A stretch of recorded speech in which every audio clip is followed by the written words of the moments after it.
Asaduddin OBC जी। मोहतरमा, बहुत बहुत शुक्रिया आपका कि आपने एक अहम मौजू पर मुझे बोलने का मौका इनायत फरमाया।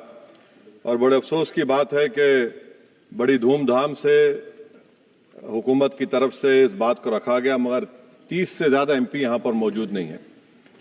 मैडम, पहले तो मैं वज़ीर आज़म की इस बात की मजम्मत करता हूँ और उनको बताना चाहूँगा कि जिना के बारे में उन्होंने जो कहा था, हम तो जिना के सख्त मुखालिफ है, इसलिए भारत को अपना वतन माने, मगर 42 में आपके प्यारे वीर और जिना की पार्टी ने नॉर्थ वेस्ट फ्रंटियर, सिंध और बंगाल में मिलकर हुकूमत चलाई और उस हुकूमत ने 1.5 लाख हिंदू और मुसलमानों को अंग्रेजों की फौज में शामिल कराया ताकि वो लड़े। तो किसी शायर ने अच्छा कहा था वजीर आजम के बारे में कि फरेब देकर जमाने को पारसा ना बनिए, इन्हें कहो कि वो बंदा बने खुदा ना बने, अमीर शहर यही चाहता या हजरत कि हमारी चीख गले में रहे सदा ना बने। दूसरी बात मैडम, हमारे वजीर दिफा जनाब राजनाथ सिंह साहब ने बड़ा ही अजीब व गरीब और तकलीफ दे बात कही उम्मुल मोमिनीन के बारे में और उम्मुल किताब के बारे में। उम्मुल मोमिनीन उनको कहते हैं जो हमारे प्रॉफिट मोहम्मद सल्लल्लाहु अलैहि वसल्लम की वाइफ हैं।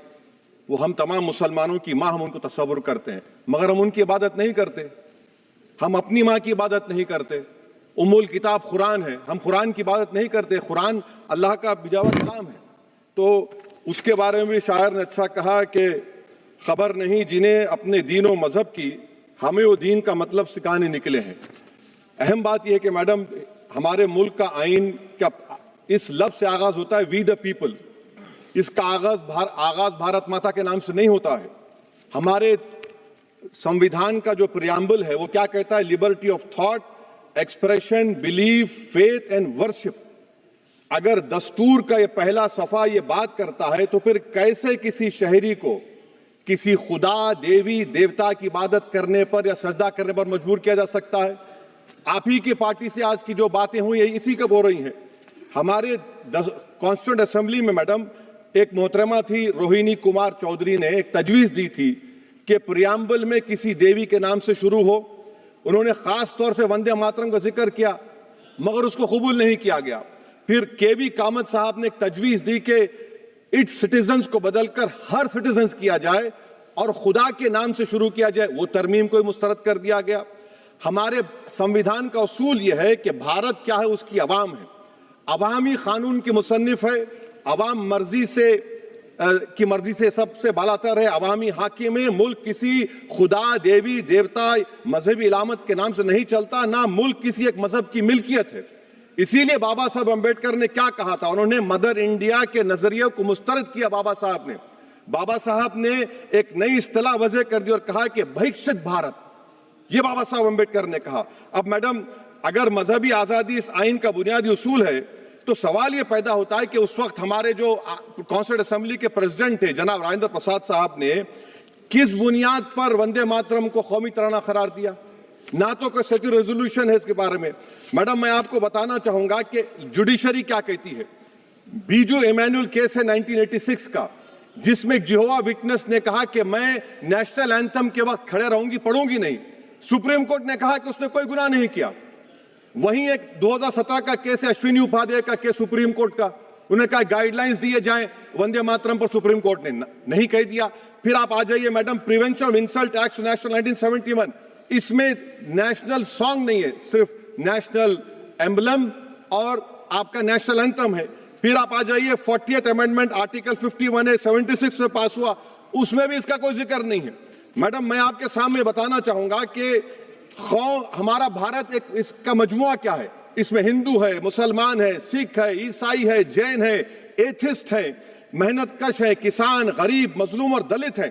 मगर अगर जो तकारीर आज हमने यहां पर सुनी और बाहर जो सुनते हैं, अगर भारत को देवी कहने और उसके आगे सजदा करने, तो दरअसल कौम परस्ती को, वतन से मोहब्बत को मजहब में तब्दील कर रहे और फिर यहां पर बोल रहे कि अगर भारत में रहना है तो वंदे मातरम गाना पड़ेगा। भाई, ये तो संविधान के खिलाफ है, सुप्रीम कोर्ट के जजमेंट के खिलाफ है।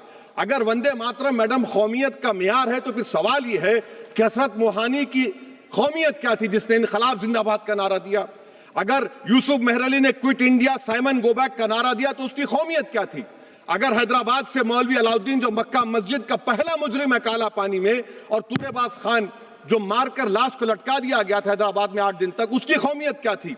अगर इनायतुल्लाह काफी जो जिहाद का फतवा अंग्रेजों के खिलाफ दिया मुरादाबाद में, जब उनको 2 दिन में फांसी की सजा दी गई, और जब फांसी की सजा के ओर जा रहे हैं तो इनायतुल्लाह मौलाना काफी की जबान पर क्या था? वो रसूलुल्लाह हमारे प्रॉफिट की नात पढ़ रहे थे। क्या पढ़ रहे थे?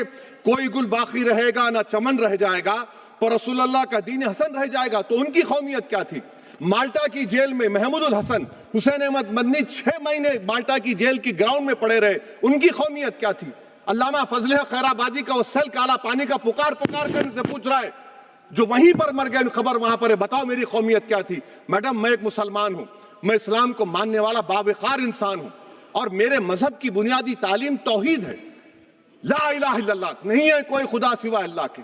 और कुरान में अल्लाह क्या बोल रहा? इय्याका नाबुदु इय्याका नस्तईन, तुम मेरी इबादत करो, मुझे मानो। मुझे कहां से मिल रहा? आर्टिकल 25 से मिल रहा है। मुझे कहां से मिल रहा है? Liberty of thought, expression, belief, faith and worship से मिल रहा है।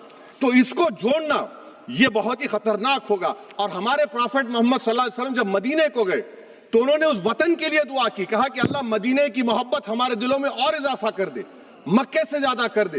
तो ये इस्लाम, मुसलमान होना, हमारे ईमान में मुल्क की मोहब्बत बीच में नहीं आती, और मुल्क से मोहब्बत है और रहेगी हमेशा, क्योंकि ये अजीम कुर्बानियां यहां पर शामिल है जिन्होंने जंग आजादी में हिस्सा नहीं लिया। आज अगर वो वतन की मोहब्बत का दर्ज देंगे तो बड़ा गलत होगा। मैडम, मैं आपके सामने एक चीज पढ़ूंगा। 1937 रविंद्रनाथ टैगोर ने लेटर लिखा सुभाष चंद्र बोस को। मैं सिर्फ, किसी ने नहीं पढ़ा ये। क्या कहा टैगोर साहब ने? But parliament is a place of union for all religious groups and there the song cannot be appropriate. When Bengali Muslims show sign of stubborn fanatism, we regard it intolerable. When we too copy them and make unreasonable demands, it will be self-defeating. ये मैं इसको ले करूंगा madam, आप देख लीजिए। फिर दूसरी तरफ मैडम आप आ जाइए, मैं यहाँ पर बैठकर, हाँ, जितने तकारीर यहाँ पर हुए सब जनगण मन पर तनकीद किए। तो मैडम मुझे ये कहना पड़ेगा कि जनगण मन पर आप लोग इतनी तकलीफ क्यों उठा रहे हैं? आखिर इतनी तकलीफ क्यों है? तो मैं जब जाकर देखा तो मुझे 28 दिसंबर का ऑर्गेनाइजर मैगजीन का आर्टिकल मिला, जिसमें ऑर्गेनाइजर लिखता है कि what is the moral sanction behind government choice of Jana Gana Mana, except that it can be made an item of entertainment at the sumptuous parties thrown by government officials. आप बताइए, इसका बोलेंगे आप? और फिर उसके काइंड कैसा करते हैं? It will mean we can not love our motherhood. Madam please, it will mean that Vande Mataram is buried alive with the word Jan Gan Mana on the tombstone, for the tomb will also be of Jan Gan Mana of the will of the people. इस पर आप क्या बोलेंगे? Madam, मैं आपको ये बताना चाह रहा हूं कि वतन की मोहब्बत हमारे लिए बहुत अहम है, मगर ये बताइए हमको कि अभी मैडम यहाँ पर आनंद मठ के बारे में बहुत कुछ कहा गया। मैं सिर्फ 2 मिसालें आपको देता हूं। आनंद मठ के पेज नंबर 70 और 80 को पढ़ लीजिए। इसके बाद सनातन जहां मुसलमानों के घर पाते थे, इन्हें आग लगा देते थे। आप पेज नंबर 98 पढ़िए। हमें सिर्फ इन मुसलमानों को जड़ से खत्म करना है, क्योंकि खुदा के दुश्मन बन चुके हैं। फिर आप पेज नंबर 115-16 दीजिए। फिर मुख्तलिफ इलाकों में मुसलमानों को सदा देने के लिए भेजे जाते, जहां मुसलमान आबादी नजर आती जला दिया जाता। फिर आप देख लीजिए मैडम, सफे नंबर 120 पेज 120, बंकिम लिखते हैं कि सनातियों को मालूम नहीं था कि अंग्रेज हिंदुस्तान को निजात दिलाने वाले हैं। ये आप क्यों कर रहे हैं? अब आप मैडम, मैं आपको पेपर्स दे कर दूंगा। मैडम, भारत में हमारी आजादी इसलिए आई और बरकरार रही कि हमने मुल्क और मजहब को एक चीज नहीं बनाया। हमने ऐलान किया कि हमारी मुल्क मुख्तलिफ तबकात मज़ाहिब पर मुश्तमिल है। हमारे मुश्तरका तकदीर हमारी कौमियत का सरचश्मा है। यह खास जबान, सखावत, मजहब नहीं है। अगर वंदे मातरम का मतन कौम और मजहब को एक बना देता है, अगर हम इसे टेस्ट बनाते हैं वफादारी का, तो फिर मान लीजिए कि यह गांधी, अंबेडकर, टैगोर, बोस और लाखों आजादी के सिपाहियों की सोच को छोड़कर गोडसे की सोच की हिंदू कौमी परस्ताना, मैडम खत्म कर रहा हूं, हिंदू कौम परस्ताना को अख्तियार करेंगे। मुझे वतन से बेइंतहा मोहब्बत है मैडम, और इंशाल्लाह हमेशा रहेगी। मगर बावजूद इसके कि मेरी मस्जिद, मेरी इबादतगाह, मेरे कपड़े, मेरे कारोबार पर हमले होते, मगर मैं फिर भी कहता हूं कि वतन मेरा, हर वतन को हम छोड़कर नहीं जाएंगे। मगर हुब्बुल वतनी का क्या मुतालबा है? हुब्बुल वतनी ये कहता है कि वतन से मोहब्बत है तो जुल्म को खत्म करो, गरीबी को खत्म करो, बेरोजगारी को खत्म करो, जबर का खात्मा करो, अमन का गहवारा बनाओ, पाकिस्तान की दहशतगर्दी को खत्म करो, एक्सप्लॉयटेशन को रोको, शरारत को रोको, मुल्क के खिलाफ की जाने वाली साजिश खत्म करो। मैडम, भारत एक चमन है जहां पर हर फूल को खिलना चाहिए, और अगर कोई इस फूल का, अगर पूरे फूल खिलेंगे तो उसकी खुशबू से ये वतन मुअत्तर होगा। मगर अगर इस चमन का माली ये कहेगा कि एक ही फूल खिलेगा, तो मैं जिम्मेदारी के साथ कह रहा हूं, अगर एक ही फूल खिलेगा तो वो सहरा बन जाएगा और माली माली नहीं रहेगा, वो जल्लाद कहलाएगा। तो इसीलिए मैडम, हम उम्मीद करते हैं कि हुकूमत इस पर जोर जबर ना करे। मेरा राइट है, यकीनन मैं जानता हूं कि आजादी के लड़ाई में वंदे मातरम का नारा था, मगर अगर आप इसको जबर करेंगे तो ये संविधान के खिलाफ है। वफादारी का सर्टिफिकेट हमसे मत लीजिए मैडम, खत्म कर रहा हूं, वफादारी का सर्टिफिकेट हमसे मत लीजिए।